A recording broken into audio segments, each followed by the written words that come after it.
ఉన్నట్లుండే కనకవర్షం కురిస్తే మీకేమనిపిస్తుంది? వెంటనే కోటీశ్వరులైపోవాలని అనిపిస్తుంది కదూ. కానీ బీహార్లోని హస్రావాసులకు మాత్రం ఈ అవకాశం వర్షం పడిన ప్రతిసారి వస్తుంది. దీంతో అక్కడి ప్రజల తలరాతలు రాత్రికి రాత్రే మారిపోతున్నాయి. ఆ కనకవర్షం సంగతేంటో మనము చూద్దాం పదండి. బీహార్లోని గయా జిల్లాలో హన్స్రాజ్ కొండ కింద హస్రా అనే చిన్న గ్రామం ఉంది. ఇక్కడ సుమారు 150 కుటుంబాలు, 1000 మందికి పైగా జనాభా నివసిస్తున్నారు. స్థానికులు ఈ హన్స్రాజ్ కొండను ఒక వరంలా భావిస్తారు. ప్రతి వర్షాకాలంలోనూ ఈ కొండ పైనుంచి భారీగా నీరు ప్రవహిస్తూ ఉంటుంది. ఆ సమయంలో కొండపై ఉన్న మట్టి కొండ కిందున్న పొలాల్లోకి, చుట్టుపక్కల ప్రాంతాలకు వచ్చి చేరుతుంది.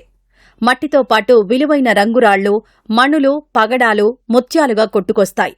దీంతో గ్రామస్తులు వారి అదృష్టాన్ని పరీక్షించుకునేందుకు పొలాల బాట పడతారు.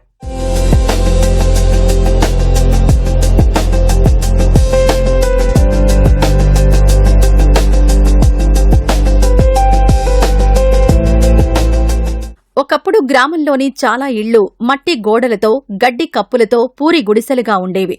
కానీ వర్షాకాలంలో ఈ కొండపై దొరికిన రాళ్లను విక్రయించగా వచ్చిన డబ్బుతో ఇప్పుడు అనేక కుటుంబాలు పక్కా కాంక్రీటు ఇళ్లు నిర్మించుకున్నాయని గ్రామస్తులు చెబుతున్నారు.